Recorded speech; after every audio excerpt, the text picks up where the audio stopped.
Handa ka bang sumugal sa hindi sigurado? Kung ang kapalit ay ang matagal mo nang inaasam. Sa buhay ay nagsiset tayo ng mga bagay-bagay na gusto nating standards kumbaga. Pero susunod ka pa rin ba sa standard na sinasabi ng isipan mo kung iba naman ang sinasabi ng puso mo? Sa kwentong ibabahagi sa atin ng ating kabarangay na si Laika ay maaring makarelate tayo sa napakaraming pagkakataon na nagbigay tayo ng standards ukol sa mga gusto natin sa ating mga buhay. Nasunod ba natin ang mga ito? Sabay-sabay nating alamin sa ating kwento ng pag-ibig, buhay at pag-asa sa nangungunang Barangay Love Stories.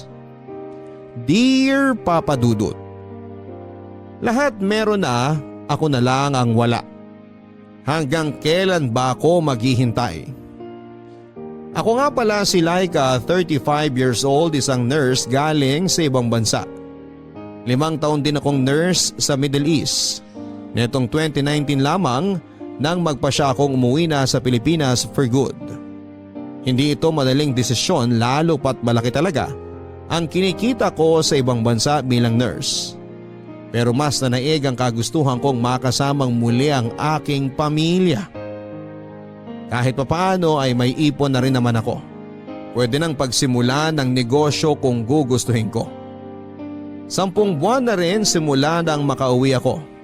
Siguro ay hindi na kaya ng katawan ko ang nakatambay lang, kaya netong mga nakaraang buwan ay nagsimula na akong maghanap ulit dito ng trabaho. Kahit na alam kong mababa lamang ang sweldo, ayos lang. Ang mahalaga ay pag natapos na ang trabaho ko, sa pamilya ko na ako uuwi. Sa totoo lang ay medyo nakakaluwag-luwag na rin naman kami sa buhay. Graduate na kaming lahat na magkakapatid. Kaya rin naman nagdesisyon na akong umuwi ng Pilipinas. May 3 cute na pamangkin ako sa pangalawa kong kapatid. Yung pangatlo naman namin ay bagong kasal. Yung bunso naman ay 2 taon na rin sila ng girlfriend niya. Tama, ako ang panganay at tama rin kayo. Ako na lamang ang nananatiling single sa aming 4. NBSB ako. Sa edad kong 35 ay hindi pa ako nagka-jowa. Siguro nga ay pihikan talaga ako. Kaya naman tuwing magkikita-kita ang mga tito at tita ko ay halos ayokong magpakita dahil pare-pareho lamang ang mga tanong nila. Kailan ka mag-aasawa? Nakakapagod na rin sagutin lalo na kung hindi mo naman alam ang sagot. Kung minsan ay naiinip na rin ako. Lalo na kapag may family gathering. Madalas ay napapalibutan ako ng mga couple dahil nga ako lang naman ang single. May mga pagkakataon din na napapatanong na rin ako kung kailan ba darating yung para naman sa akin. At dahil wala pa naman ay pinili ko mag-focus na lamang muna sa paghahanap ng trabaho. Sa kabutihang palad naman ay nakapasok ako sa isang lokal na ospital sa aming bayan. Kasagsagan pa rin ang pandemya kaya naman kahit na tila delikado pa ay pinatulang ko na. Hindi ko na rin kasi kayang tumambay lang sa bahay. Pagkatapos ng 2 linggong pag-aasikaso ng requirements ay nagsimula na rin ako. Nakakapanibago lalo na at maraming kailangang sundin na protocols bilang pag-iingat. Tuwing uuwi ako sa bahay, diretso na akong naliligo. Mahirap nang malusutan ng virus. Senior citizen na rin kasi pareho ang aking mga magulang.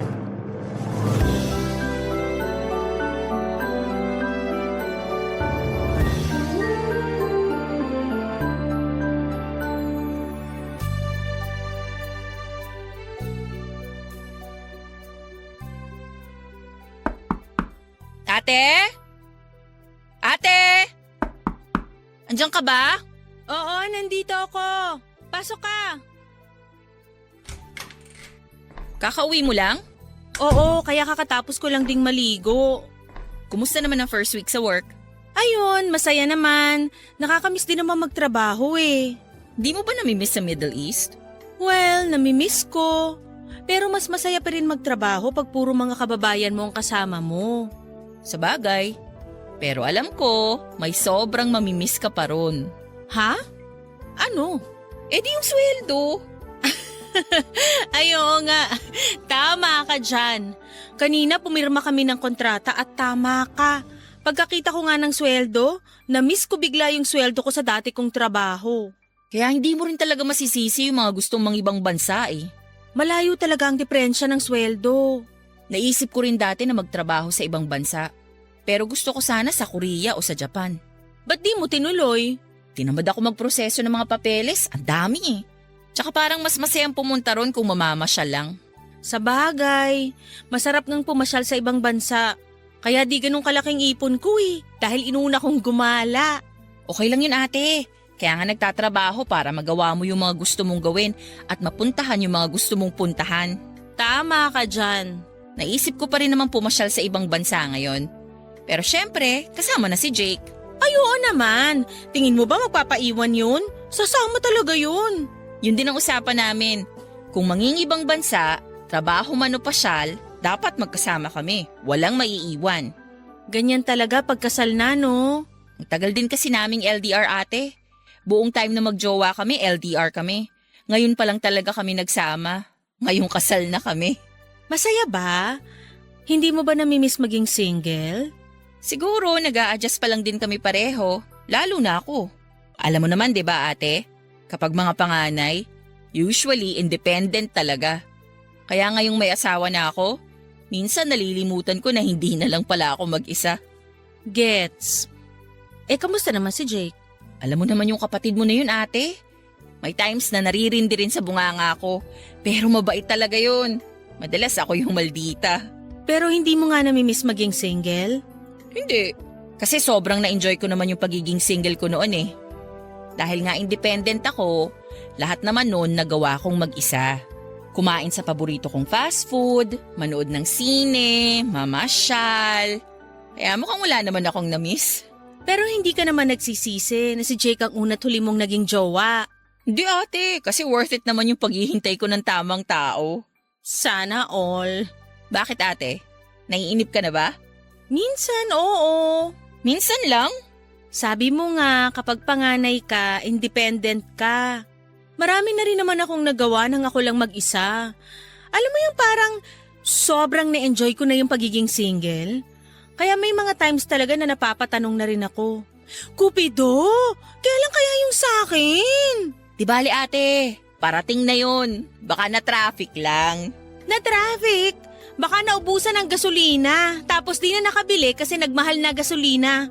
Paano na ako nito? Huwag ka mag-alala ate. Darating at darating din siya. Tiwala lang. Ay, baka naman dapat ko nang simulang tanggapin na magiging matandang dalaga na ako. Ang aga pa ate para ideklara yan. Ayan lampas na ako sa kalendaryo pero wala pa ring dumadating. Lahat kayo meron na. Basta ate, hindi ako nawawalan ng pag-asa. Nararamdaman kong parating na siya. Kung sino man siya, sana nga. At sana naman bilis-bilisan niya at medyo naiinip na ako. Alam mo ate, gutom lang yan. Baka kailangan mo lang kumain. Siguro nga, kanina pa nga kumakalamsik mura ako eh. Di bale, magluluto na ako. Wow, anong lulutuin mo? Dahil dito kami magdi-dinner ng asawa ko, adobong sitaw. Yun yung paborito niya eh. Okay, sige. Pero, idlip muna ako ha. Sige ate, katukin na lang kita kapag kakain na. Ipag ko si Grace at bagong kasal sa pangatlo kong kapatid. Nakilala ko siya noong magkaibigan pa lamang silang dalawa. At doon pa man ay botong-boto na ako sa kanya. Panay na rin kasi ang kantsaw sa kanila noon. Kaya kahit dati pa ay hipag na ang pabirong tawag ko kay Grace. Kaya nang maging sila na talaga ng tuluyan ay isa ako sa mga sobrang natuwa. At pagkalipas ng 2 taon, nagpakasal na rin sila. Dito sa probinsya namin nakatira si Grace at nung una, dito sila sa bahay tumutuloy. Pero makalipas ang ilang buwan ay bumukod na rin sila. Hindi rin naman kalayuan dito sa bahay kaya paminsan-minsan ay dito sila ni Jay kumakain. Nagpapasalamat ako na kahit papaano nakakakwentuhan ko si Grace. Halos lahat ng kaibigan ko ay nasa ibang lugar sa Pilipinas o kaya naman ay nasa ibang bansa na. Ngayong nandito na rin si Grace ay siyang madalas kong makausap tungkol sa iba't ibang bagay. Kahit na mas matanda ako sa kanya ng ilang taon ay marami rin akong natututunan sa kanya. Marami kaming napagkakasunduan dahil pareho kaming panganay papadudod. Sa kanya ako nagsasabi ng mga nagiging problema ko. Madalas ay sa kanya rin ako kumukuha ng mga payo. Medyo strict na lang si Grace pero masaya rin kasama dahil medyo luka-luka rin.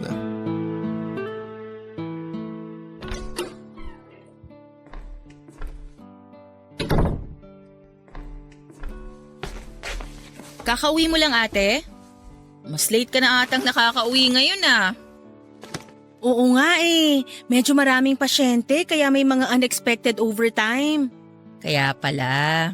Kaya eto, nananakit na ang likod ko. Kanina pa ako nakatayo eh. Ang hirap din talaga maging nurse, no? Sinabi mo pa. Kaya bilib na bilib ako sa inyo eh. Hindi ko ma-imagine yung sarili ko na ginagawa yung mga trabaho nyo.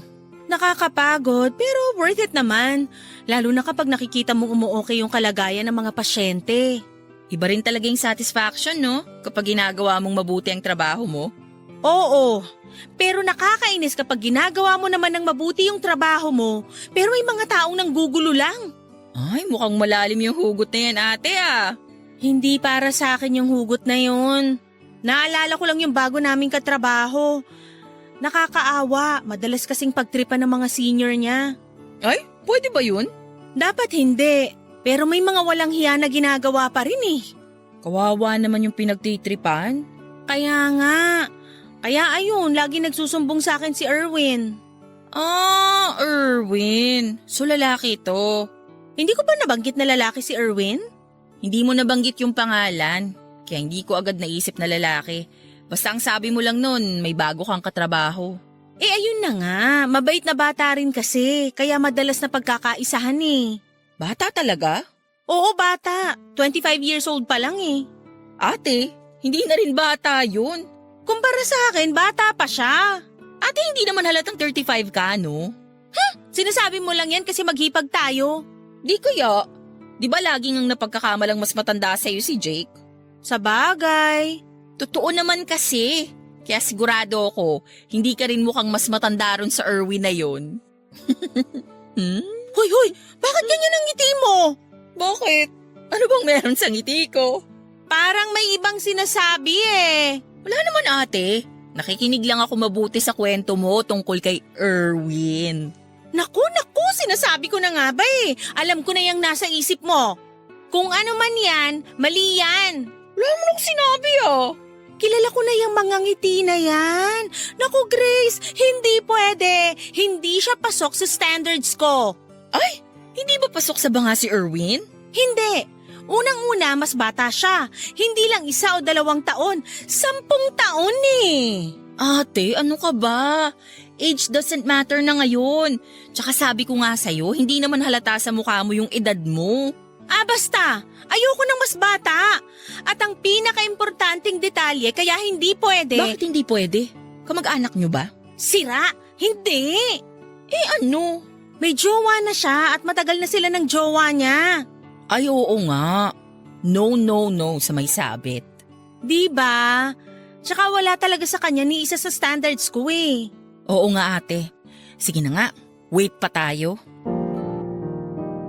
Hindi na bago sa akin ang naging reaksyon ni Grace.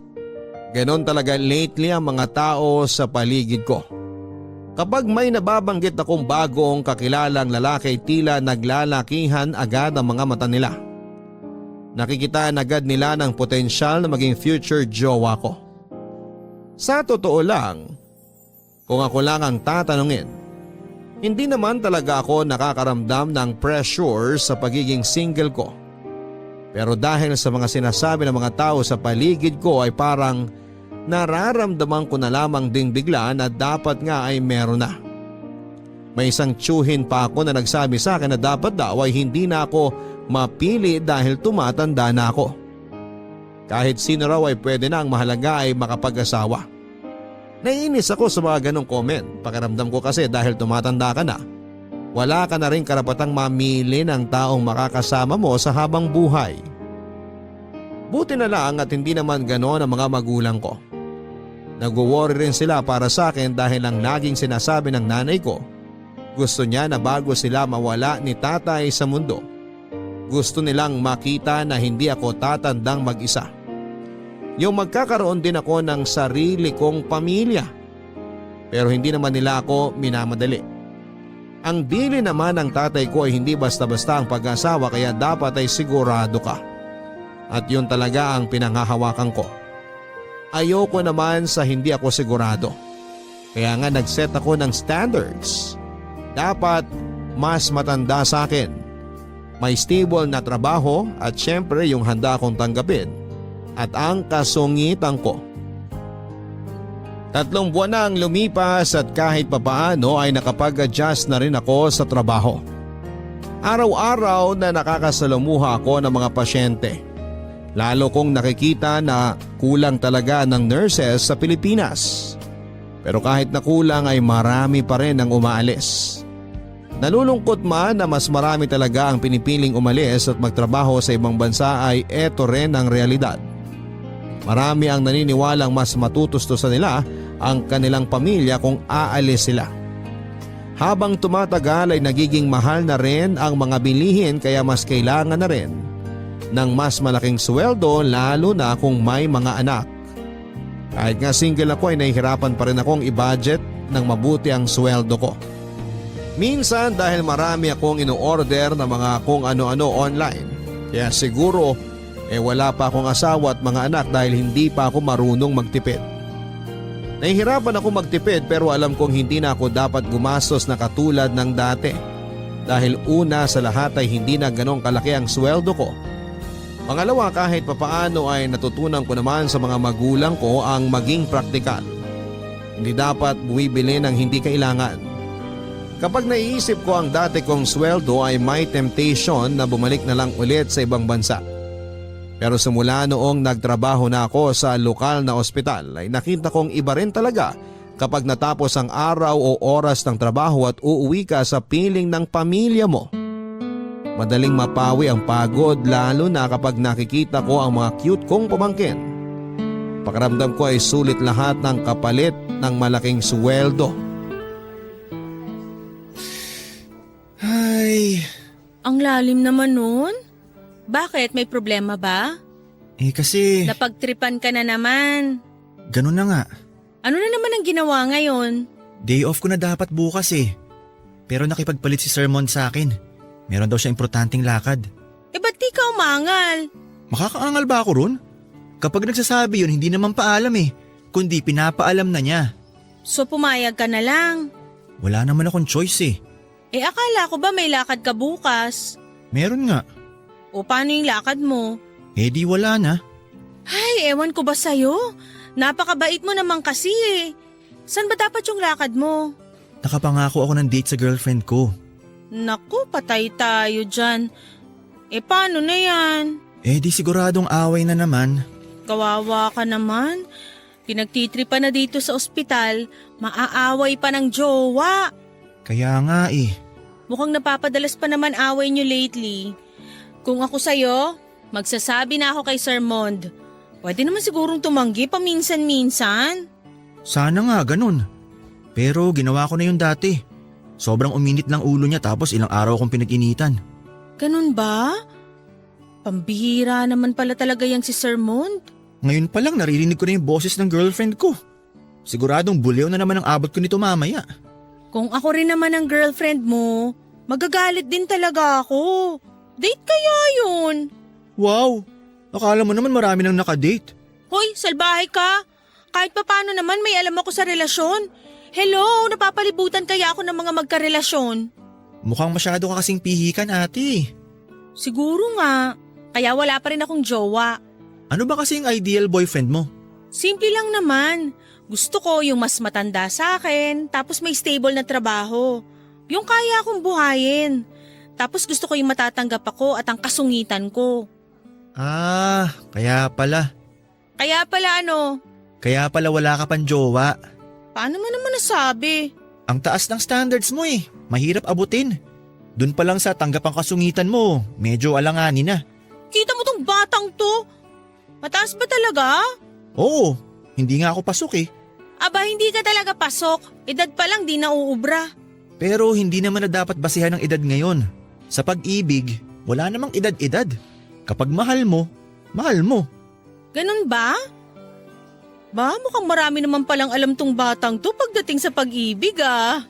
Eh kasi nga, hindi naman na ako bata.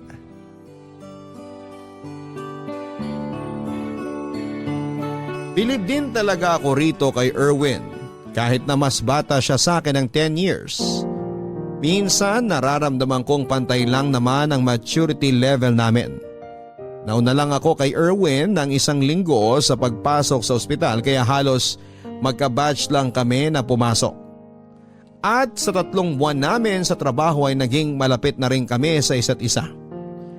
Hindi ko rin alam kung bakit pero magaan ang loob ko sa kanya. At ganon din naman siya sa akin kaya nga ako madalas niyang sumbungan sa tuwing napagkakaisahan siya ng mga senior niya. Masyado rin naman kasi siyang mabait kaya madalas ay naaabuso. Hindi katulad ko na likas na masungit. Meron siyang long time girlfriend at sa pagkakaalam ko ay 5 taon na sila. Netong mga nakaraan ay nababanggit niya na napapadalas ang away nila. Pero sabi ko sa kanya, kung ako rin ang girlfriend niya ay wala na siyang panahon sa akin, ganoon din ang gagawin ko. Minsan mami ang tawag niya sa akin dahil ako ang isa sa mga pinakamatanda sa batch namin. Siya naman ang pinakabata kaya bunso ang tawag namin sa kanya. Pero kahit na siya ang pinakabata sa amin ay hanga ako sa maturity niya. Yung pasensya at pangunawa niya ay sadyang ibang level. Lalo pa akong bumilib sa kanya nang malaman ko kung gaano siya ka-maalaga sa kanyang pamilya. So, ano nang plano natin, ate? Plano saan? Grabe, ang busy mo na talaga. Ano ba kasi yon? Eh di ba malapit na yung birthday mo? Ay, oo nga pala. Huwag mo sabihin nakalimutan mo. Ganun na nga, nawala sa isip ko. May birthday nga pala ako. Kawawa naman ang ate namin. Napaka-busy, nakalimutan na ang sarili niyang birthday.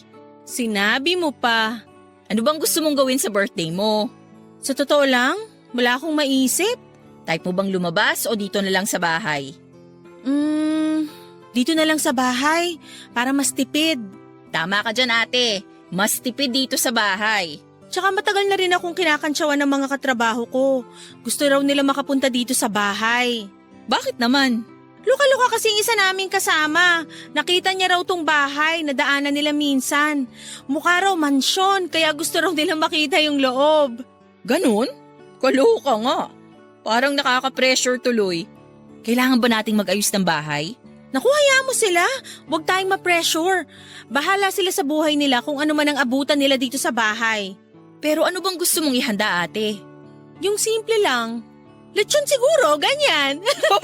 Ay wow, ang simple nga. Pero seryoso, basta merong karne at gulay. Okay na yon. Sige, isip ako ng menu. Ay, may request pala ako. Ano yun, ate? Gusto ko nung niluto mo dati na seafood platter.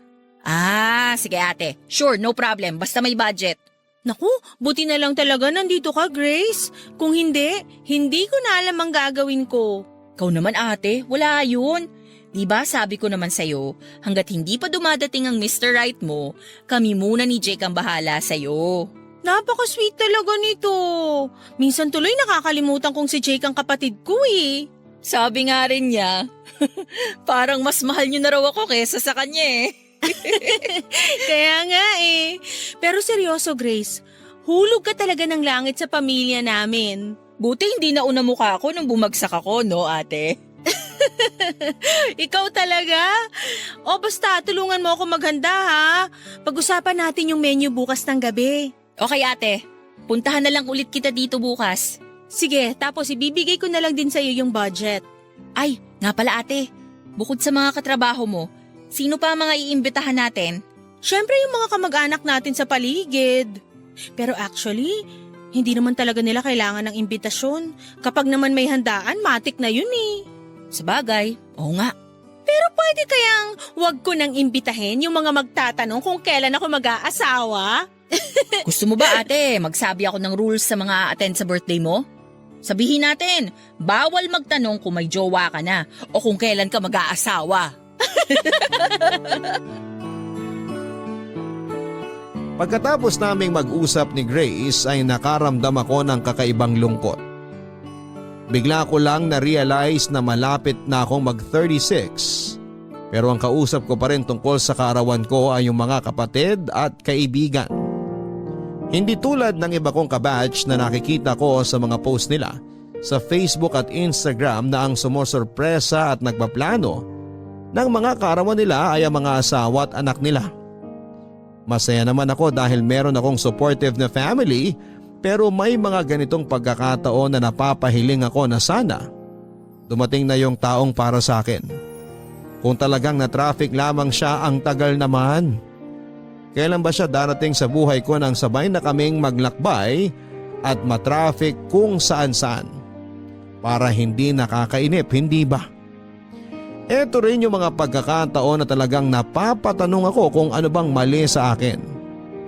Pangit ba ako? Marami nagsasabi na hindi naman. Kapag tumitingin ako sa salamin, kahit papaano ay gusto ko naman yung nakikita ko. Pero bakit ganon? Wala man lang lumapit sa akin. Binawasan ko na yung sungit ko at minsan gusto ko nang sumuko. Baka naman panahon na para tanggapin na magiging isa na akong matandang dalaga. Baka dapat ay mag-focus na lamang ako sa kung paano ako magiging paboritong tita ng mga pamangking ko. Hindi pa naman ako tuluyang nawawala ng pag-asa. Pero minsan talaga ay nakakapagod na rin maghintay kung talaga bang may darating. Paano kung wala, Papa Dudut? Dumating at lumipas ang aking kaarawan. Tulad ng inaasahan ko ay hindi ako nakaligtas sa mga tanong na kailan na ba ako mag-aasawa? Kailan na ba ako magpapakilala ng idadagdag sa pamilya? Kahit naiinis na ako ay purong ngiti at tawa na lamang ang sinagot ko sa mga tanong. Pinigilan ko ang aking sarili ko na tanungin sila kung kailan ba sila magsasawang magtanong. Naipakilala ko rin kay Grace sa mga katrabaho ko noong araw na yon. Panay ang kantsaw nila na malaki na raw pala talaga ang bahay namin. Na hindi ko na raw kailangan magtrabaho dahil mayaman naman kami. Ang hindi nila alam ay marami rin ang mga naging sakripisyo ng aking mga magulang para maipaayos ang aming bahay. Ngayon lang din halos natapos yung ibang parte ng tahanan namin. Sa paglipas din ng mga araw at buwan ay lalo pa kaming naging malapit ni Erwin. Napapadalas na ang pagka-chat namin sa isa't isa. Nagugulat ako minsan na kahit nakauwi na kami, panay pa rin ang pagtatanong nito sa akin kung anong ginagawa ko o pinagkakabalahan ko habang nasa bahay ako. Dahil sa dalas naming magkausap ay tila may kakaibang emosyon ang napupukaw sa akin. Isang damdaming alam kong hindi dapat. Parang nagugustuhan ko na si Erwin. Pero pilit ko itong isinasantabi dahil una ay hindi naman pasok si Erwin sa standards ko. At higit sa lahat ay mali na may maramdaman ako para sa kanya dahil may karelasyon na siya. Kaya nung minsan ay para lang matigil na rin ang mga nasa isipan ko ay nagpa siya akong mag-send sa kanya ng mensahe na maglilinaw ng lahat.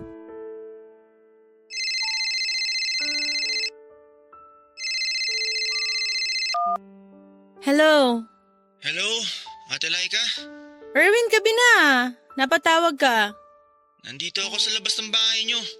Ha? Anong ginagawa mo dyan? Pwede ba tayong mag-usap? Kahit sandali lang? Bukas na, magkikita naman tayo sa ospital. Ngayon na sana. Baka hindi ko na ito masabi bukas eh. Teka nga, lasing ka ba? Hindi naman. Nakainom lang. Sandali, hintayin mo ako dyan. Pagbubuksan kita ng gate. Okay, sige.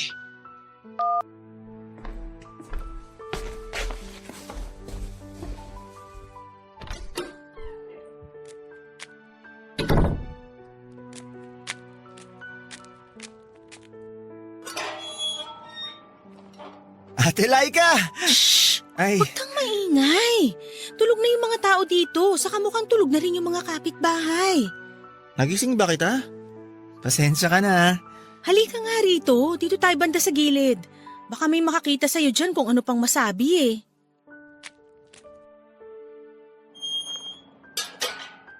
Sorry talaga kung naabala kita.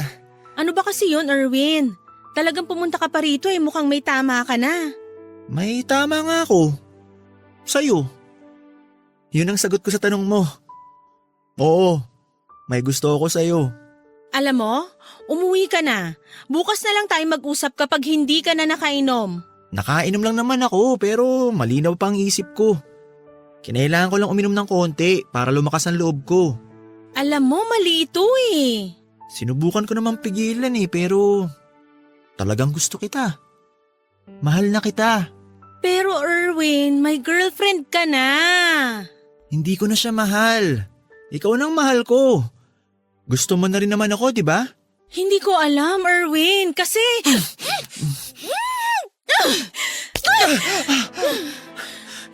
Sorry. Hindi ko sinasadya. Ano bang ginagawa mo? Patawarin mo ako, Ate Laika. Nadala lang ako ng emosyon ko. Kaya nga sabi ko sa'yo, umuwi ka na muna. Ate, please. Pakinggan mo muna ako. Wala naman talaga tayong dapat pag-usapan eh. Nagtanong lang naman ako para maging malinaw sa ating dalawa yung sitwasyon natin. Dahil itong mga nakaraang araw, tuwing magka-chat tayo, nagigilty na ako. Bakit ka naman magigilty? Wala naman tayong ginagawang masama. Yun ang akala natin. Pero tuwing nag-uusap tayo, nagpapalitan ng sweet messages, ang totoo, may nasasaktan na tayo. Pero napipigilan ba yun? Oo! Dapat nung una pa lang hindi na natin ginawa. Sabi ko naman sa'yo, di ba? Pinigilan ko naman ang sarili ko, sinubukan ko naman. Pero mali nga, Erwin.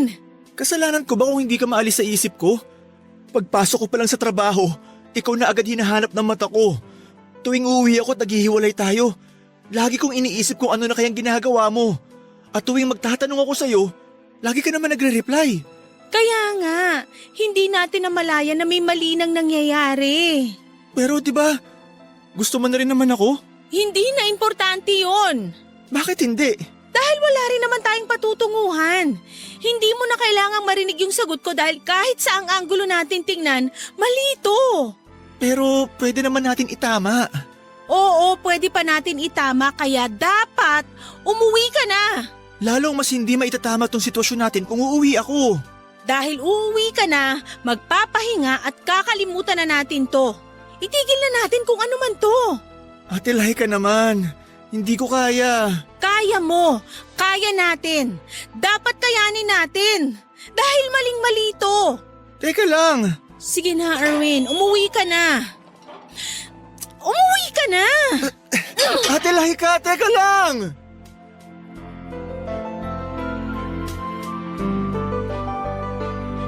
Gulong-gulo ang isipan ko pagkatapos ng pag-uusap namin na yon ni Erwin. Alam kong nakainom siya ngunit ramdam ko rin ang senseridad niya sa mga salitang binitawan niya. Ang lalo pang nagpadagdag ng gulo ng isipan at damdamin ko ay ang memorya ng sobrang saglit na paglapat ng mga labi ni Erwin sa labi ko. Kahit na sobrang saglit lang noon ay damang-dama ko sa buong katawan ko ang kuryenteng hindi ko maipaliwanag. Kung wala lang ako sa katinuan ng mga oras na yon, baka hindi lang saglit at siguro ay ginantihan ko pa ang halik niya. Nagpapasalamat na lamang ako at umiral pa rin ang katinuan ng isipan ko. Siguro dahil alam kong maling-mali talaga ang namamagitan sa aming dalawa. Hindi man malinaw kung ano yon, alam ko lang na siguradong makakasakit kami. Hindi ako nakatulog ng gabing yon. Iniisa-isa ko ang mga dahilan kung bakit mali at hindi kami pwede ni Erwin. Pinalikan ko ang standards ko sa isang karelasyon. Dapat ay mas matanda sa akin. Hindi pasok si Erwin dahil sobrang mas bata siya. Dapat ay may stable na trabaho. Hindi stable ang trabaho namin at hindi ganun kalaki ang sweldo. Hindi sasapat kung bubuo ng pamilya. Pero ang pinaka-importante sa lahat ay meron na siyang nobya.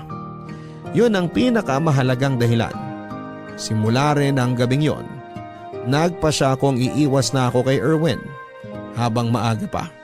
dapat ay patayin na ang baga upang hindi na lumaki ang ningas ng apoy. Dahil din sa desisyong ito ay tila naging mabigat ang pakiramdam ko ng mga sumunod na araw at hindi yon nakalampas kay Grace Papadudut. Ate! Ate! Ate! Ay, ikaw pala. Kanina ka pa tulala. Okay ka lang ba? Sorry, may iniisip lang. Mukhang malalim yung iniisip mo ah. Kasi ilang araw ka nang ganyan. Ha? Anong ibig mong sabihin? Akala mo ba hindi ko napapansin? Ilang araw ka na kayang laging tulala. Ganun ba? Di lang yun. Parang ang tamlay mo pa lately. Masama bang pakiramdam mo? Okay lang ako. Sigurado ka ba? Baka naman mamaya sa sobrang busy mo sa trabaho, maging pasyente ka na rin. Huwag kang mag-alala, Grace. Iniingatan ko rin naman ang kalusugan ko. Lalo na't senior citizen na rin ang mga magulang ko. Kapag nagkasakit ako, baka mahawa sila dahil nasa iisang bahay lang kami. Pero bakit ka nga malungkot, ate? Halata bang malungkot ako? Oo, at hindi lang basta malungkot eh. Parang ang bigat ng dinadala mo. May mga kailangan lang kasi akong pag-isipan. Kung ano man yan, huwag ka na sana masyadong ma-stress. Actually, hindi ko rin naman matatago sa'yo ng matagal to eh. Kaya sabihin ko na lang siguro, no? Mas mabuti pa nga ate. Huwag kang mabibigla ha. Sige, pipilitin kong wag mabigla. Si Erwin kasi, nagtapat siya sa akin. OMG, talaga? Oo, gusto niya raw ako. Ano sinabi mo? Hindi ko alam. Pero yung totoo ate, ano bang nararamdaman mo sa kanya? Ang hirap eh. Ayoko naman sana makaramdam ng kahit ano para sa kanya. Pero siguro dahil sa dalas naming mag-usap, hindi ko na malaya na nahulog na rin pala ako sa kanya. Sinabi mo ba yan sa kanya? Hindi, pero mukhang nararamdaman niya rin. Alam mo ba, naramdaman ko na to. Talaga? Oo ate, ayaw lang kitang pangunahan. At gusto ko talaga na manggaling sa'yo kung sakaling tama nga ang kutob ko. Bakit? Ano bang kutob mo? Noong mga pagkakataon na madalas mo nang nababanggit sa mga kwento mo si Erwin, medyo naramdaman ko na may iba sa'yo. Pero nag-aalangan akong sabihin sa'yo kasi nga, sabi mo ayaw mo naman ng mas bata. Kaya pinagpalagay ko ng baka mali ako. Sana nga, Grace. Sana mali ka na lang. O ano ng plano mo ngayon? Hindi ko rin alam kung ano ang plano ko, pero pinaalalahanan ako ni Grace sa sitwasyon namin. Istrikta si Grace at ayaw niya talaga ng mga sitwasyon na may cheating. Technically, Papadudut ay hindi naman kami nag-cheat ni Erwin sa girlfriend niya dahil wala naman kaming ginagawang dalawa. Maliban lang doon sa halik na napigilan ko naman. Pero emotionally, hindi namin may tatanggi na meron ng attachment sa aming dalawa. Pero sabi nga ni Grace, ang tamang gawin talaga ay umiwas dahil may karelasyon na si Erwin. Ayoko naman talagang makasira ng relasyon.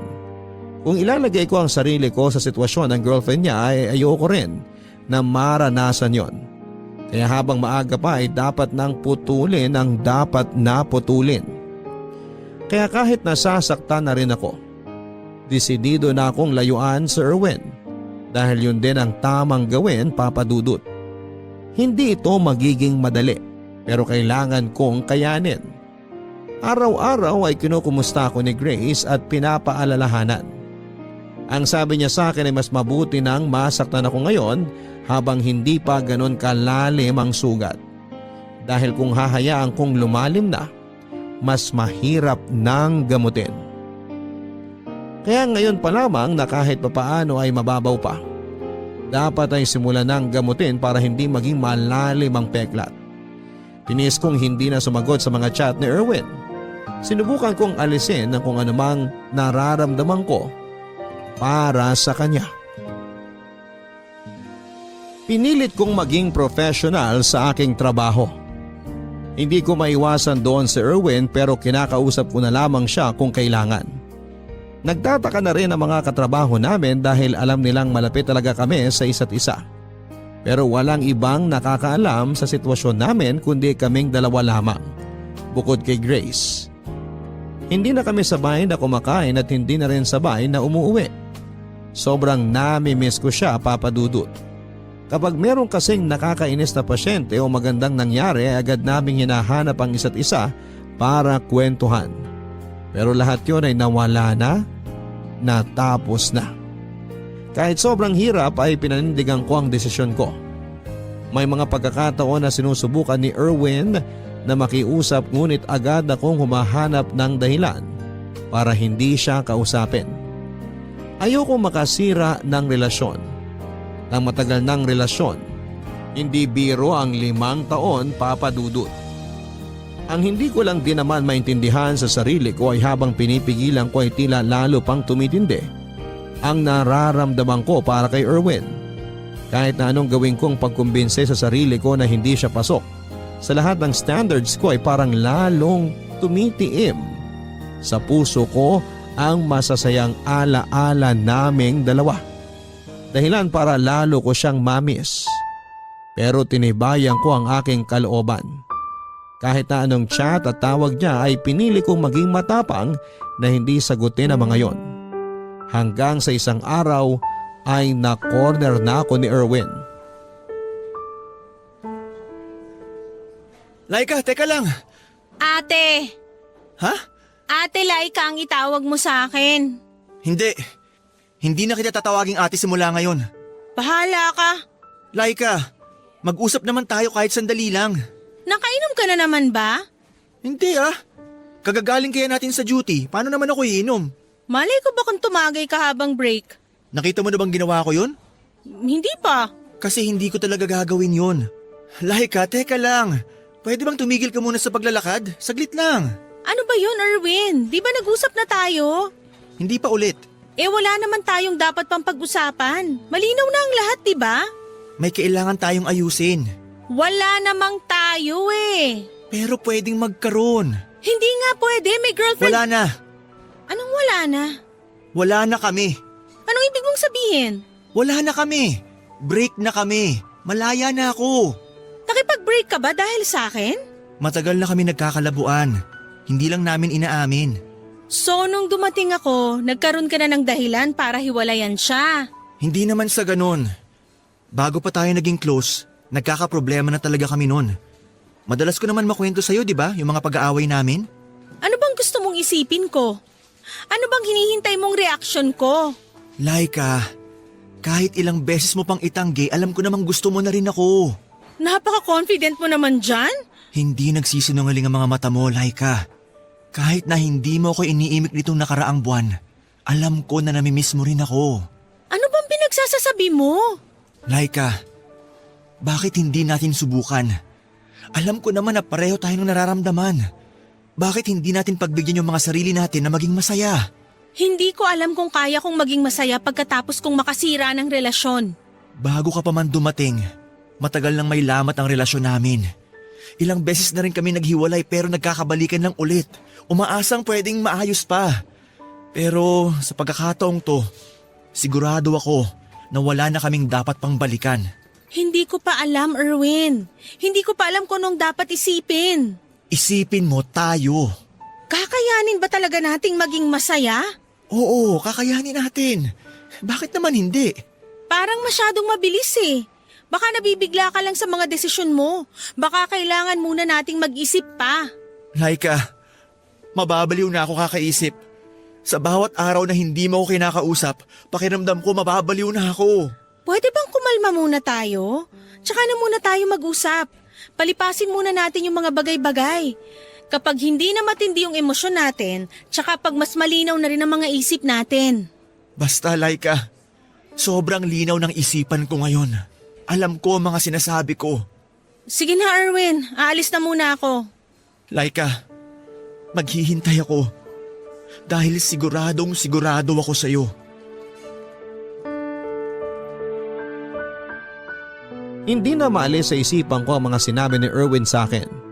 Pero kahit sinabi niya na break na sila ng girlfriend niya ay hindi ako naging masaya. Parang nakonsensya pa nga ako at pakiramdam ko kasi Ako ang dahilan ng pagkasira ng relasyon nila. Kahit na sinabi niyang matagal nang may problema, hindi ko pa rin maiwasang isipin na nakadagdag ako doon. Naisip ko rin namang 5 taon din sila at hindi naman basta-basta yon. Kaya kahit na anong pagmamakaawa ni Erwin na kausapin ko ulit siya, ay hindi ko pinansin. Araw-araw ang pagsisend niya ng mga messages. Halos araw-araw din ang attempt niya na pagtawag. Basta nakauwi na kaming galing duty ay nagsisimula na siyang mag-message. Hanggang isang araw papadudod ay nakatanggap ako ng mensahe mula sa girlfriend niya. Nabasa niya raw ang conversation namin ni Erwin at ako raw pala ang dahilan. Kaya siya hiniwalayan nito. Galit na galit siya at kung ano-ano pang mga masasakit na salita ang sinabi niya sa akin. Nandiyan pang nagbanta siya na pupuntahan niya ako sa bahay at susugurin para malaman ng buong pamilya ko kung ano ang pinagagawa ko. Hindi ko pinansin ang lahat ng yon. Nagpa siya ako na i-block na lamang siya upang hindi na ako makatanggap ng kahit na anong mga mensahe mula sa kanya. Pero lagi akong kinakabahan na baka nga sumugod siya sa bahay namin. Pero sa awa naman ng Diyos ay hindi naman siya dumating kahit na minsan. Matagal ko ring tiniis ang tunay na nararamdaman ko para kay Erwin. Ngunit tulad pa rin ng dati, habang lalo kong tinitiis, tila lalo pang tumitindi. Lalo na tuwing mababasa ko ang mga mensahe niya na handa siyang maghintay. Hindi ko na talaga maikakaila sa sarili ko na gusto ko na rin siya. Naalala ko pa rin ang gabing saglit na naglapat ang aming mga labi. Pero dahil gulong-gulo pa rin ako ay hindi ko pa rin sinagot ang mga chat at tawag niya. Hindi ko pa rin alam kung tama bang maging masaya kami kung meron namang kaming nasaktan. Ang dami kong nararamdamang takot, lalo pat alam ko kung gaano ka mapanghusga ang mga tao sa paligid namin.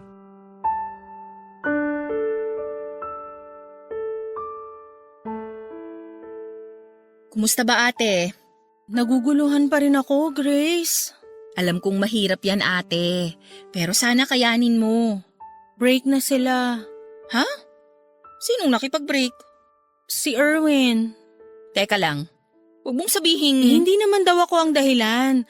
Matagal na rin daw na may problema yung relasyon nila. Ano bang nararamdaman mo? Parang nakukonsensya ako.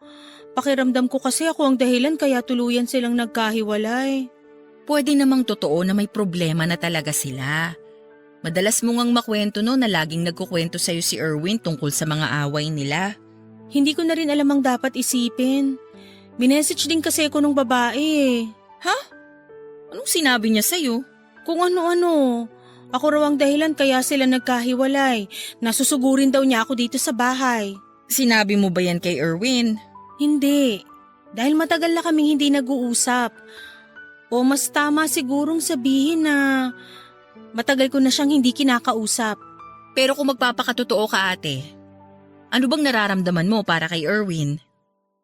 Sobrang nahihirapan na ako, Grace.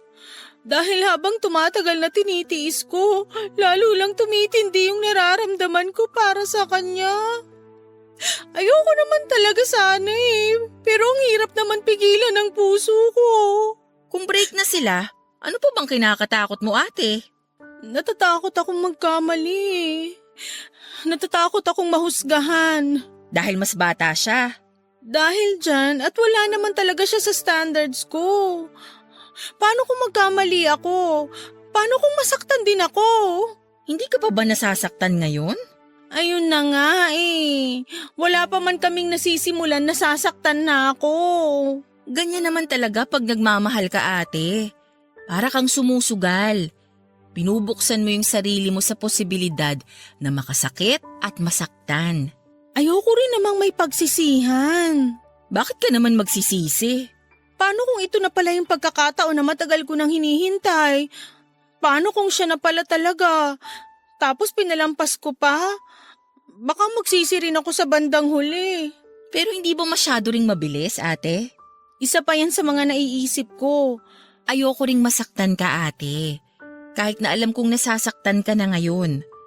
Pero hindi ko maiwasang isipin na kung nagawa niya yan sa naging girlfriend niya ngayon, hindi niya kaya magagawa yan sa'yo? Alin? Ang saktan din ako?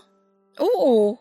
Paano kung maging kayo tapos sa mga susunod na panahon, may makilala siyang bago, maging malapit din siya ron at magustuhan din niya? Kasi parang ganun yung nangyari sa inyo. Hindi ko na rin alam, Grace.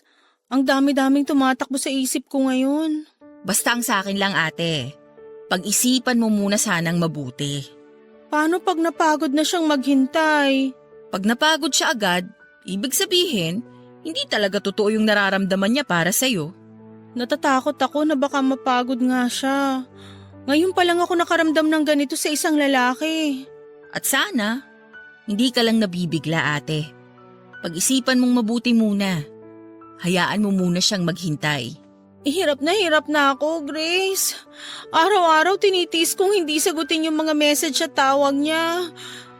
Paano kung isang araw hindi na dumating yung mga yon? Pag nangyari yun, dun mo na mapapatunayan kung gaano siya kasigurado sa'yo. Hanggang kailan ba ako dapat maghintay? Hanggang sa sigurado ka na.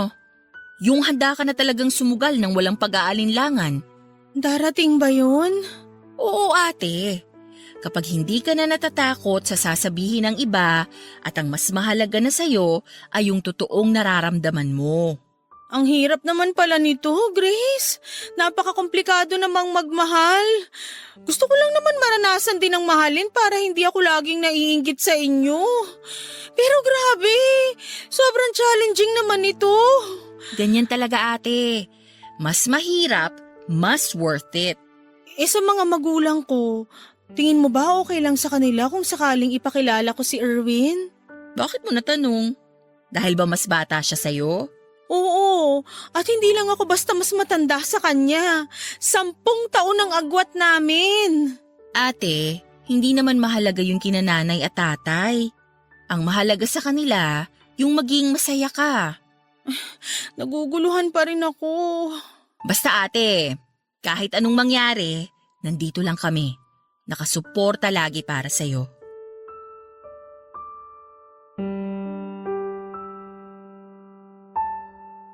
Sobrang magulo ang isip ko na mga panahon na yon.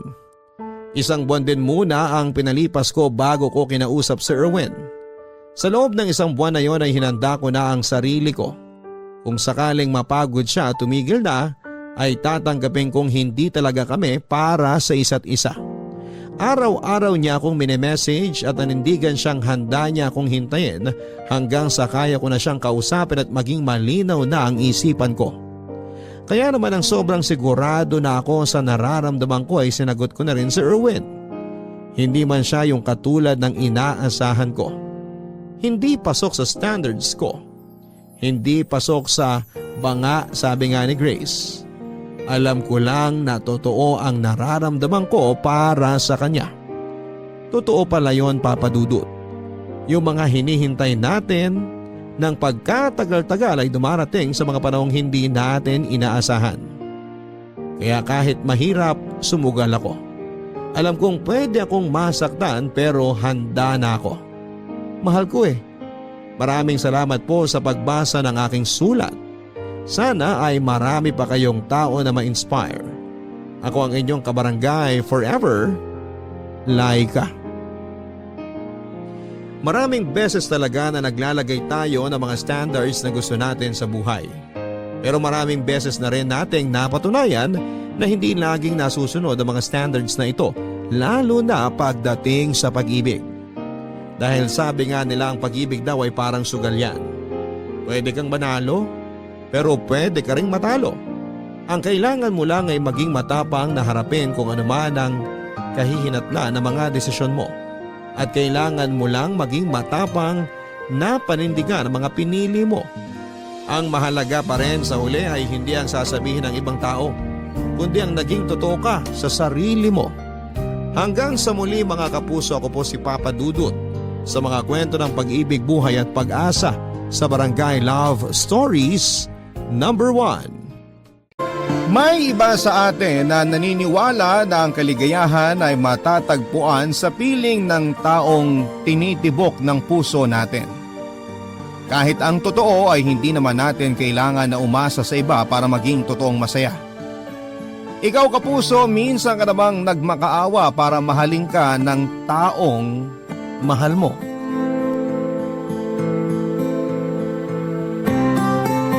Dear Papa Dudut, madalas kong naririnig na hindi ka raw makakaranas ng totoong pagmamahal hanggat hindi ka pa nasasaktan.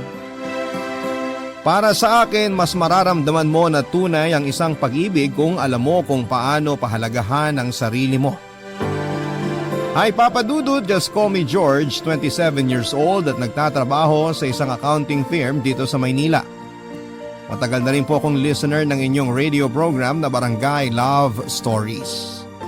Pero ngayon ko lang po naisipan na sumulat sa inyo. Hindi naman kasi kakaiba ang kwento ko pero sigurado ko na makapag-iiwan din ako ng aral sa mga nakikinig ngayon. Nasa first year college ako nang makilala ko si Ami sa isang charity event.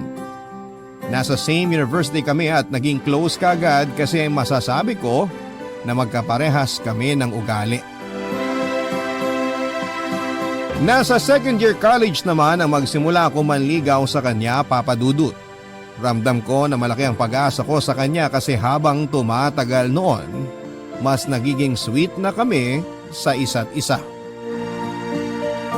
Yung para bang kami ng pero hindi pa nga lang opisyal. Palagi na kasi kaming magkasama sa school kapag wala kaming klase. Magkausap sa cellphone at magka-text kapag nasa bahay kami. Umabot na nga ang panliligaw ko sa kanya hanggang sa mag third year college na kami, Papa Dudut.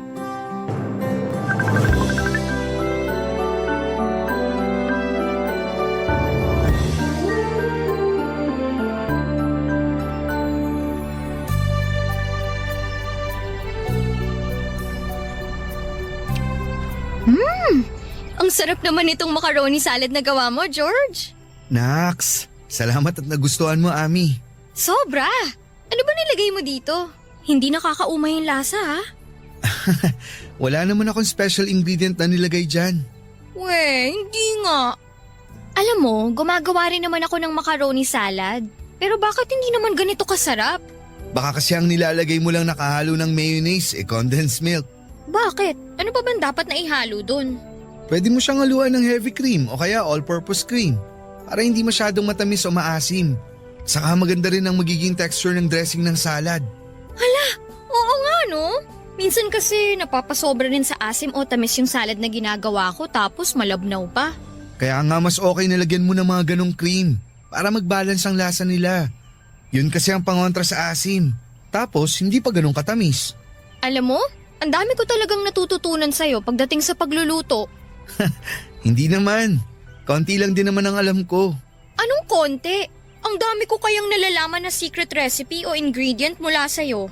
Natutunan ko lang din naman yung mga yun sa nanay ko. Kasi mahilig siyang magluto. Buti ka pa. Si mama kasi walang kahilig-hilig magluto. Pero thank you kasi dinala mo ako dito sa park. Sobrang relaxing pala dito. Ayaw mo kasing manood ng sine ngayon. Saka ayaw mo rin na tumambay sa mall. Kaya ito ang naisip ko na tambayan natin. Mas okay nga dito kaysa doon sa mga dati nating pinupuntahan eh. Kasi mas tipid. Sira.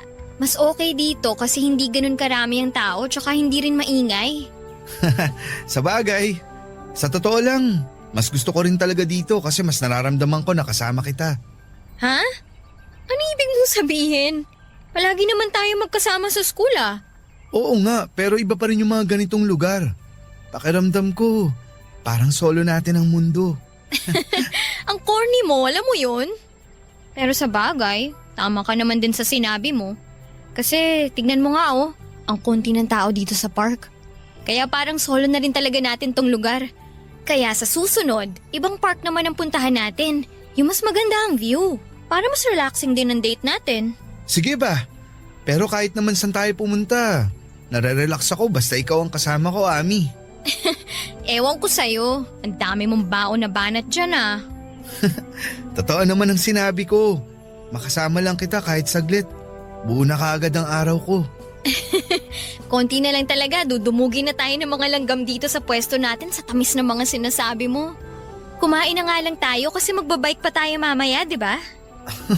Oo, may nakita na ako na pwedeng rentahan na bike dito sa park. Mas masaya raw mamasyal kapag nakabike eh. Excited na ako kasi ang tagal ko na rin hindi nakakapag-bike. Ubusin na nga natin itong mga pagkain na dala mo, George. O eto, susubuan na kita nitong macaroni salad.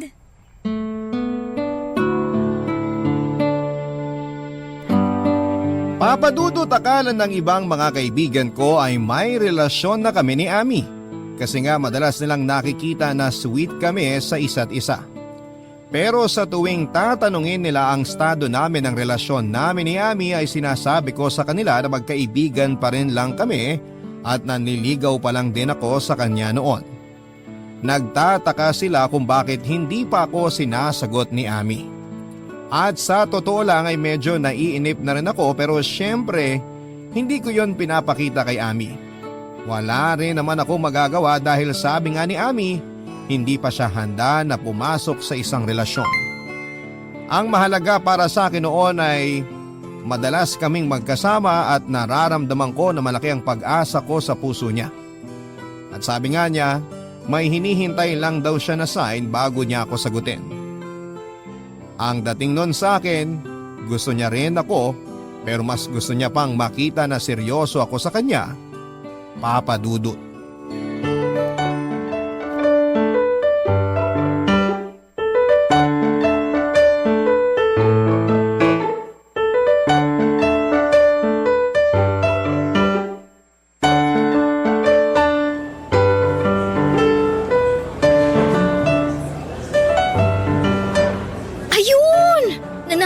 Sa nilalaro ko dito sa cellphone ko. Sakto kasi malapit na rin palang magsimula ang klase namin. Sasabihan na nga sana kita na may 7 minutes ka na lang bago ang klase nyo. Mabuti natapos ka na dyan sa nilalaro mo. Naaliw kasi ako masyado dito sa bagong game na dinownload ko. Makapag-ayos na nga ng mga gamit ko. Nga pala Ami, may gagawin ka ba bukas? Bukas? Mga anong oras? Mga lunchtime siguro. Kung lunchtime, wala naman kasi sa umaga ko sasamahan si mama na mag-grocery. Bakit? Anong meron? May nakita kasi ako na bagong bukas sa Korean restaurant dun sa mall. Mahilig ka sa mga Korean food, di ba? Tara, dun tayo mag-lunch bukas. Sige, tara. Libre naman ako ng lunchtime. Okay, sunduin na lang kita bukas. Hi George! Hi Ami! Hello, Leo. Sakto ang dating mo kasi paalis na rin ako dito sa kantin. Samahan mo tong kaibigan mo ang bagal kumain. Kanina pa niya kinakain yung chami niya hanggang ngayon di pa ubos. Mabagal kasi talaga kumain yan si George. Tama! Uy, grabe kayong dalawa sa akin ha. O sige na, alis na ako at baka malate pa ako sa klase ko. Okay, basta yung lakad natin bukas ha. Opo, hindi ko kakalimutan. Sige na, mauna na ako sa inyong dalawa. Bye! May date kayo bukas ni Ami? Oo, itatry namin kung masarap dun sa nakita kong bagong bukas na Korean restaurant sa mall na malapit dito. Fan nga pala ng Korean movies at series yung si Ami no? Sinabi mo pa, kaya nga pati mga Korean food naging hilig na rin niya eh. George? Matanong ko lang ha. Wala ka bang naririnig tungkol dyan sa nililigawan mo? Naririnig? Anong ibig mong sabihin? Sa totoo lang, medyo nagulat nga ako nang makita ko kayo dito na magkasama eh. Ha? Bakit naman? Eh kasi, narinig ko dun sa isang kasamaan ko sa soccer team na parang nagkakamabutihan na raw sina Ami tsaka si Ed. Yung badminton player dito sa school natin. Ay nako Leo, huwag ka nga masyadong nagpapaniwala sa mga ganyang chismis. George, alam mo naman na hindi ako mahilig maniwala sa mga ganong chismis. Kaya lang kasi, Ano? Bakit hindi mo matuloy ang sinasabi mo? Kasi nga parang nakita ko si Ami tsaka si Ed sa plaza nung isang araw. Magka-holding hands silang dalawa. Uy bro, bakit hindi ka na nagsalita dyan? Wala naman kasi akong dapat sabihin. Sa'yo na nanggaling na hindi ka naman sigurado na silang dalawa nga ang nakita mo. Kaya ang mabuti pa, umorder ka na ng pagkain mo. Kasi dumadami na ang estudyante dito sa kantin.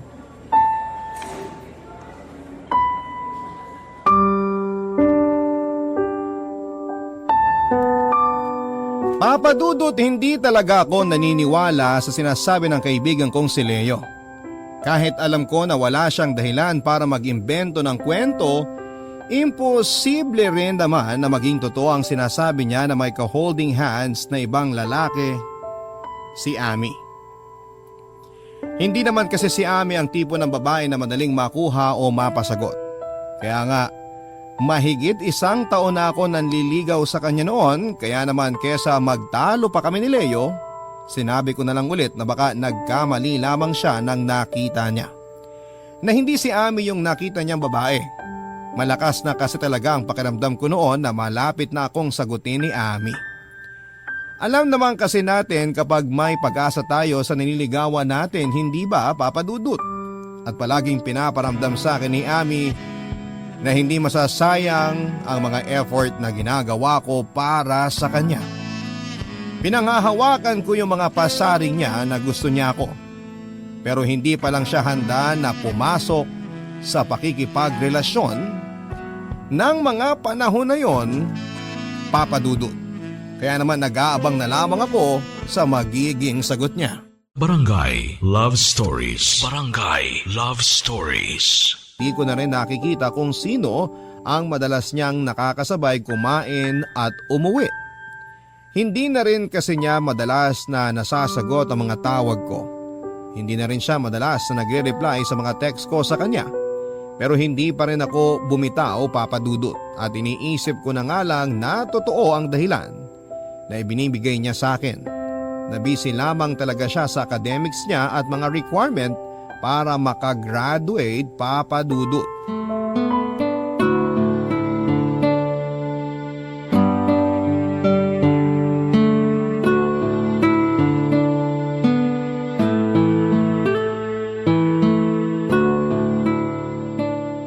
Ami!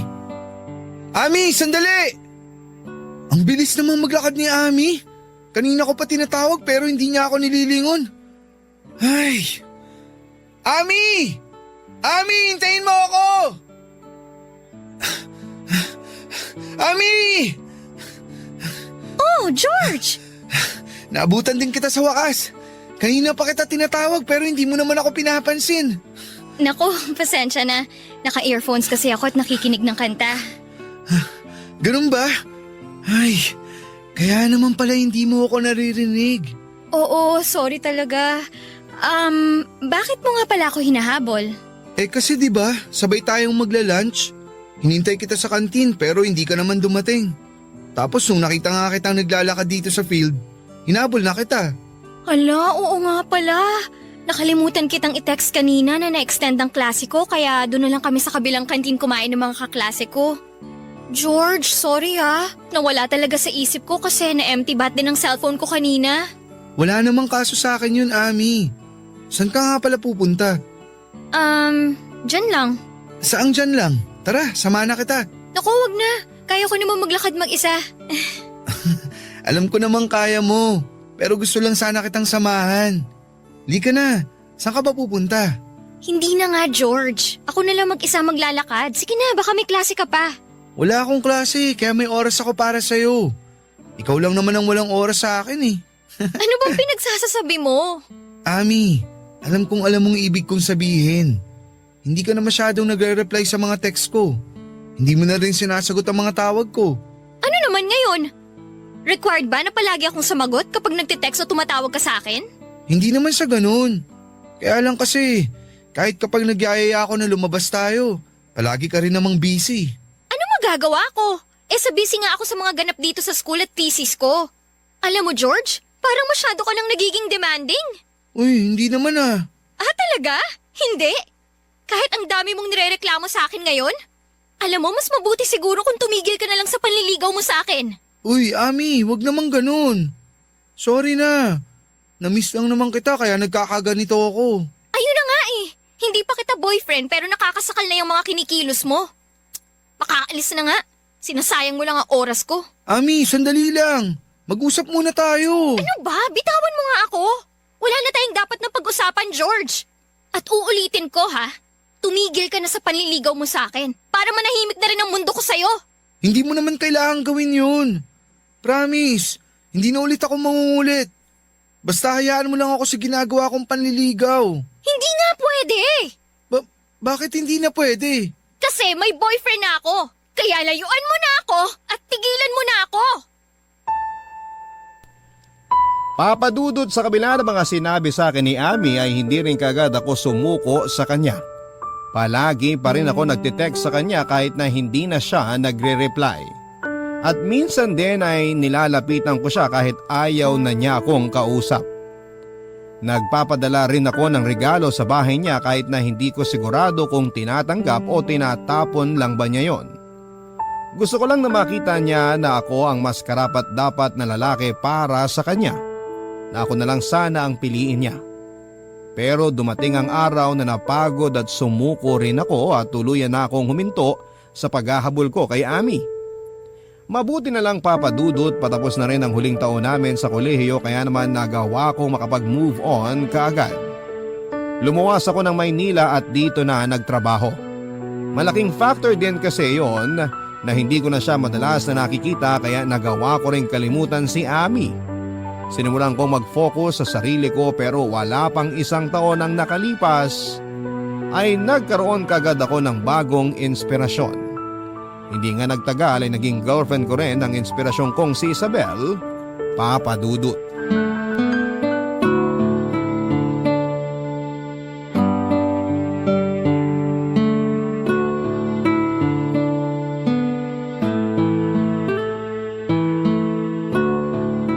Tao po! Tao po! Sino kaya yung kumakatok sa labas? Nakatulog pala ako dito sa sofa. Teka, anong oras na ba? 1:00 na pala ng madaling araw. Sinong pupunta dito sa apartment ko ng ganitong oras? George! George, nandyan ka ba? Oh, boses ni Isabel yan ah. Ano bang ginagawa niya dito ng ganitong oras? Buksan ko na nga yung pinto.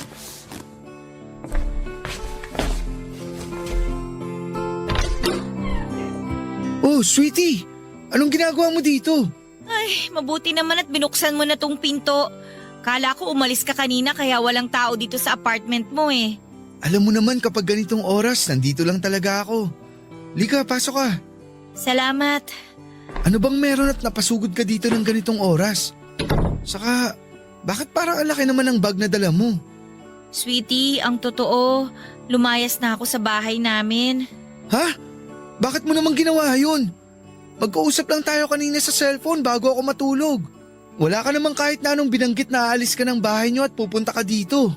Wala talaga akong binanggit kasi alam ko na pagod ka kanina galing sa trabaho. Pero sweetie, di ba nakwento ko na sa'yo dati na napapadalas ang pag-aaway namin ni Mama?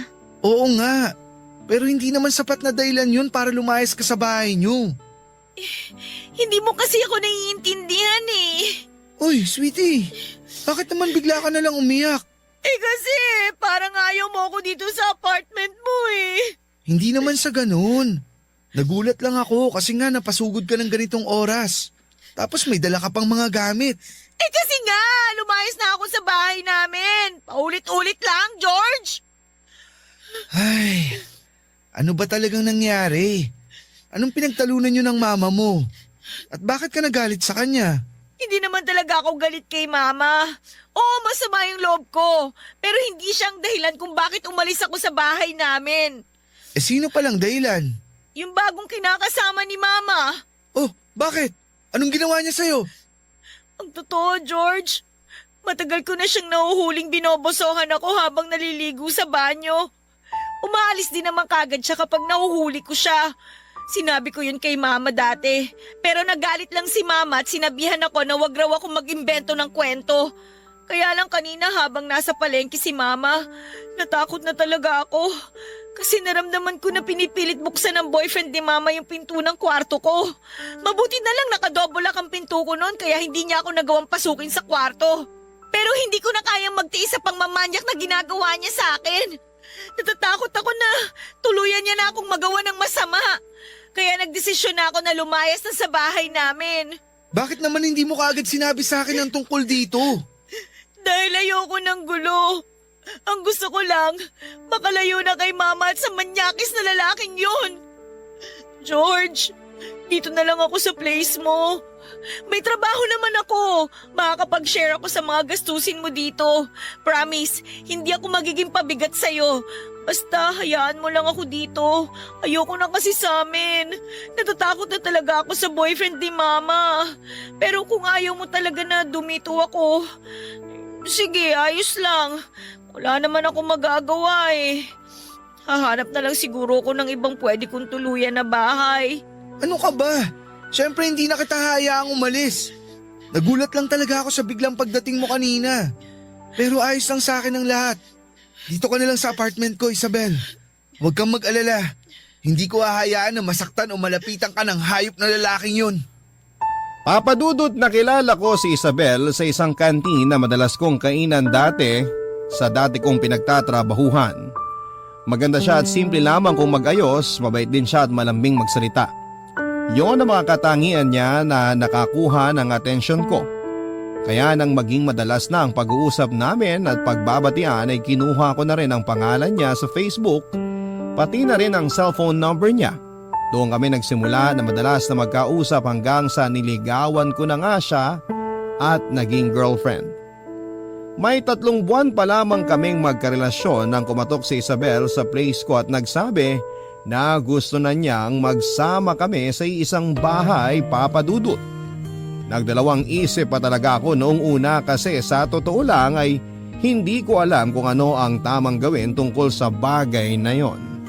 Pero nang umiyak na nga si Isabel sa harap ko at sabihin niya ang tungkol sa pagtatangka sa kanya ng masama ng kinakasama ng mama niya, hindi na ako tumanggi pa sa gusto niyang mangyari na tumira siya sa apartment ko. Barangay Love Stories. Barangay Love Stories. Papadudot, nag-live-in na nga kami ni Isabel at nagtulungan sa mga gastusin sa bahay. At tama nga ang ibang tao sa sinasabi nila na mas makikilala mo ang karelasyon mo kapag nagsama na kayo sa iisang bubong. Dahil marami akong na-discover sa ugali ng partner ko na hindi ko pa alam noong umpisa. May pagkamudi pala siya lalo na kapag may menstruation siya. Mabilis ding uminit ang ulo niya kapag bagong gising siya o kaya ay inaantok. Mahilig siyang magluto pero tamad siyang magligpit ng mga ginamit niyang pagluto. Ayos lang naman sa akin yon dahil ang mahalaga ay alam kong mahal namin ang isa't isa. Papadudot, 4 na buwan pa lang kaming nagsasama nang magbuntis ang partner kong si Isabel. Pareho kaming hindi handa pero pareho rin kaming nangako na magiging mabuting magulang kami sa anak namin. Kaya lang sa 3 buwan ng pagbubuntis ni Isabel ay nakunan siya dahil masyado raw mababa ang kanyang matres. At mula nang mawala ang anak namin, nagbago ang ugali ng partner ko, Papadudot.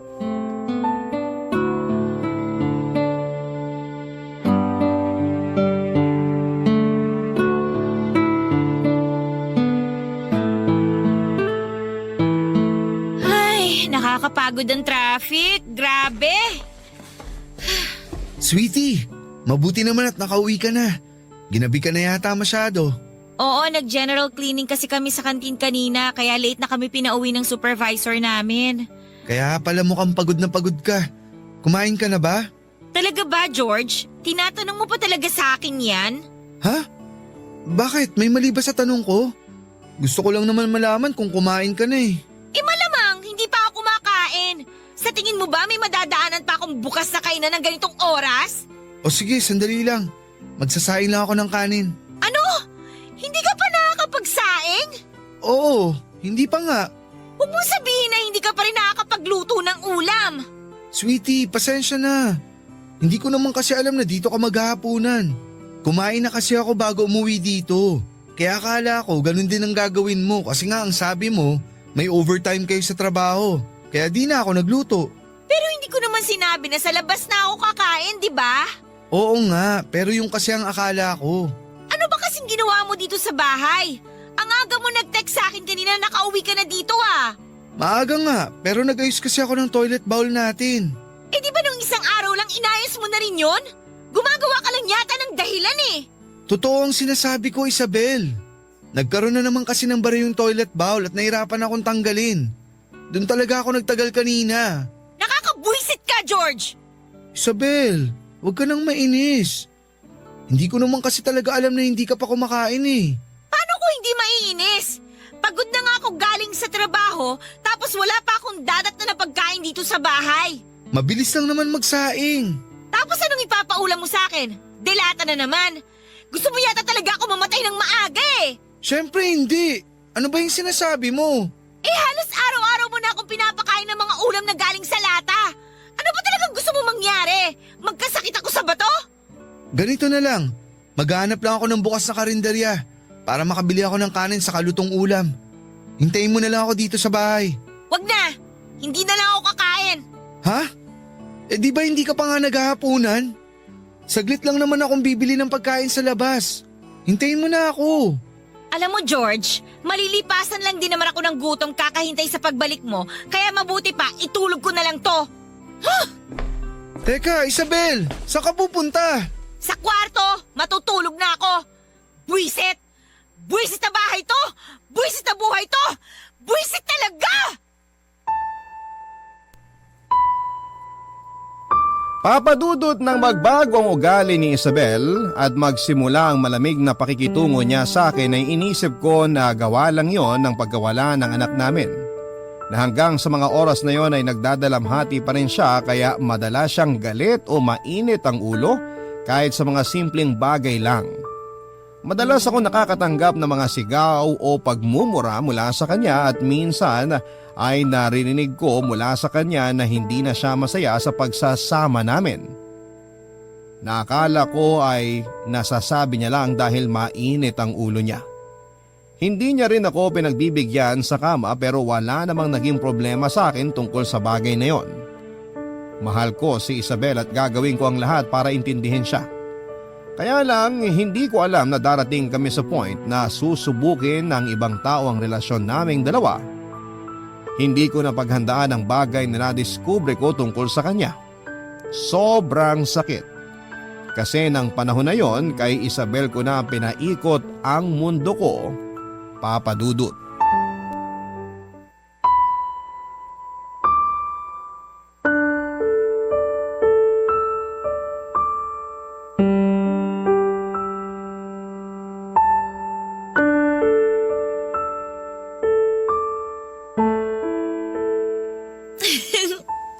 Oo nga. Bukas nga tayo magkikita. Promise, hindi na ako malilate. Aagahan ko para mas marami tayong oras para sa isa't isa. Miss na kasi talaga kita eh. Sino yung kausap mo? George? Bakit nandito ka na? Akala ko mamaya pang uwi mo kasi may overtime kayo sa trabaho. Ang tanong ko ang sagutin mo. Sino yung kausap mo? Kaibigan ko lang. Kaibigan mo lang? Talaga? Oo nga, ano ba kasing problema mo? Patingin nga ako ng cellphone mo. Ayoko nga. Akin na yung cellphone mo, Isabel. Ayoko nga, ano ba? Bigyan Akin mo yung nga sabi. ang cellphone ko. Ano ba kasing problema mo, George? Gusto ko lang makita kung sino yung kinakausap Ano mo. ba? At kilig na kilig ka dyan. O yan! Ayan ang cellphone ko, isaksak mo sa baga mo. Kainis ka. Rex? Sino tong Rex na nasa last call history ng cellphone mo, ha? Kaibigan ko nga lang yan. Sinabi ko na sa'yo kanina, di ba? Kaibigan, pero kilig na kilig yung boses mo nang marinig kita kanina bago ako pumasok dito sa kwarto. Sabihin mo nga sa akin, saan mo pa naging kaibigan tong Rex na to? Alam mo, nakakairita ka na eh. Ano ba kasing pakialam mo kung saan ko nakilala mga kaibigan ko? May pakialam ako kasi boyfriend mo ako. Ah, ganon. O sige, para tigilan mo na yung pakikialam mo sa buhay ko, maghiwalay na lang tayong dalawa. Tapos ngayon nakikipaghiwalay ka dahil lang dito sa Rex na to? Nakikipaghiwalay ako kasi nakakabwisit na yung ugali mo. Nakakasakal ka na eh. Umay na ako sa'yo at sa pagiging makitid ng pag-iisip mo. Kaya mabuti pa, tapusin na natin ang lahat sa ating dalawa. Hindi ako papayag. Bakit? Humihingi ba ako ng permiso sa'yo? Sa ayaw at sa gusto mo, tapos na tayo, George! Isabel, wag naman ganito. Pag-usapan naman natin ng maayos to. Nag-uusap naman tayo ng maayos ah. Maayos kung tinatapos ang relasyon natin ngayon. Pero hindi naman to ang solusyon sa problema natin. Sorry kung nagalit ka agad ako kanina. Hindi ko sinasadya na sigawan ka. Wala na akong pakialam kung sinasadya mo o hindi. Ang gusto ko na lang, mag-break na tayo! Isabel, mahal mo pa rin naman ako, di ba? Ayusin na lang natin to. Sorry na. Ayun na nga, George eh! Hindi na kita mahal, kaya nga ako nakikipag-break na sa'yo! Hindi ako naniniwala. Alam ko na mahal mo pa rin ako. Okay, fine! Aaminin ko na para matauhan ka na. May iba na akong mahal. Si Rex, yung lalaking kausap ko sa cellphone kanina. Mahal ko na siya. Kaya umalis ka na dyan sa harap ko, mag-i-empake na ako ng mga gamit ko. Isabel naman, please. Huwag mong gawin sa akin to. Hindi ko kayang mawala ka sa buhay ko. Huwag mo akong iwan. Bitiwan mo nga ako, Parang George. awa mo na, Huwag mo Isabel. nga akong yakapin. Ano ba? Huwag mo Alis ka akong nga dyan, iwan. mag-i-empake na ako. Alis dyan! Huwag mo kunin mo ang gamit mo. Huwag ka umalis sa bahay na to. Isabel, kung gusto mo tatanggapin ko na break na tayo. Basta huwag ka lang umalis. Huwag mo lang ako iwan. Nagmamakaawa ako, Isabel. Ayoko umalis ka. Dito ka na lang. Huwag mo akong iwan. Siguro nga Papa Dudut ay marami na akong senyales na nakikita noon na niloloko ako ng partner kong si Isabel. Pero hindi ko lang pinansin ang mga senyales na yon sa labis na pagmamahal na nararamdaman ko para sa kanya. Hanggang sa isampal na nga sa akin ang katotohanan. Pero hindi pa rin ako sumuko at hindi ko siya binitawan, Papa Dudut. Wala mahal ko talaga siya. Kaya sa kabila ng mga sinabi niya sa akin na hindi na niya ako mahal, nakiusap pa rin ako na huwag siyang umalis sa bahay at huwag niya akong iwanan. Pinagbigyan niya naman ako at nagstay pa rin siya sa place ko. Pinagsilbihan ko siya kahit palagi niyang pinaparinig sa akin na may kausap na siyang ibang lalaki sa cellphone. At hindi na talaga ako ang mahal niya, Papa Dudut. Doon ko naisip na minsan sa sobrang laki ng pagmamahal na nararamdaman natin para sa isang tao ay nagiging bulag at bobo na tayo. Wala na tayong ibang iniisip noon kundi hindi sana bumalik tayo sa panahon na mahal pa rin tayo ng taong naging dahilan ng pagiging masaya natin. Na sana mahalin ulit tayo ng taong mahal natin pero may mga bagay talaga na hindi na natin pwedeng balikan pa at may mga pangyayari na hindi na pwede pang magbago.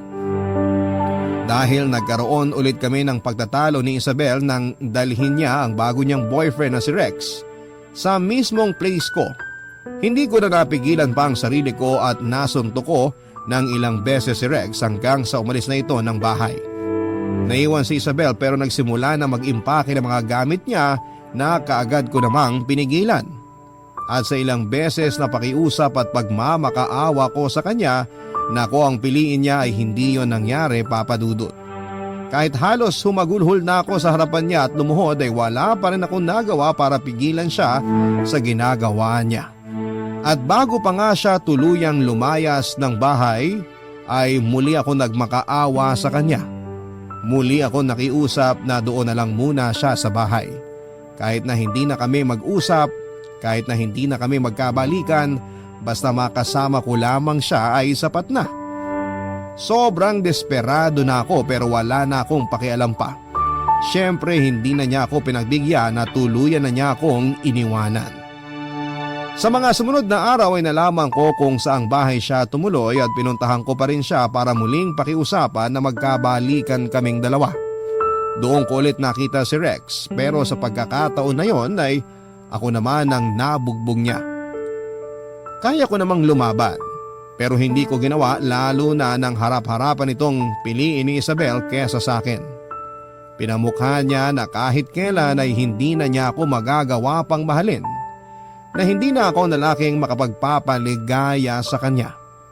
Tinanong ko siya, Papa Dudut, kung ano nga ba ang meron ng lalaking yon na wala ako, ano ang ibinigay nito sa kanya na hindi ko ibinigay, at bakit hindi ako ang pinili niya sa kabila ng mga bagay na naisakripisyo ko para sa kanya. Isa lamang ang naging sagot niya. Mahal niya ang bagong boyfriend niya kaya ito ang pinipili niya. Papa Dudut, may mga pagkakataon talaga siguro na hindi lahat ng bagay na gusto nating makuha ay pwedeng mapunta sa atin at may mga tao na kahit gaano natin kamahal ay hindi na tayo pwedeng mahalin pa pabalik. Mabuti na lamang at sa kabila ng napakalaking pagmamahal ko para kay Isabel noon ay natutunan ko pa rin siyang bitawan at unti-unti ay nabawasan na ang sakit sa dibdib na iniwan niya sa akin hanggang sa tuluyan na rin akong nakapag-move on. Ngayon ay ilang taon na rin po akong single at masasabi ko na masaya ako kahit na wala akong karelasyon. Dahil totoong mas minahal ko ang sarili ko. Ganon pala talaga yon, Papa Dudut. Mas matututunan mong i-appreciate at mahalin ang sarili mo kapag nasaktan ka ng sobra ng dahil sa ibang tao. Dito ko na rin po tinatapos ang sulat ko, ang inyong forever kapuso at kabarangay, George.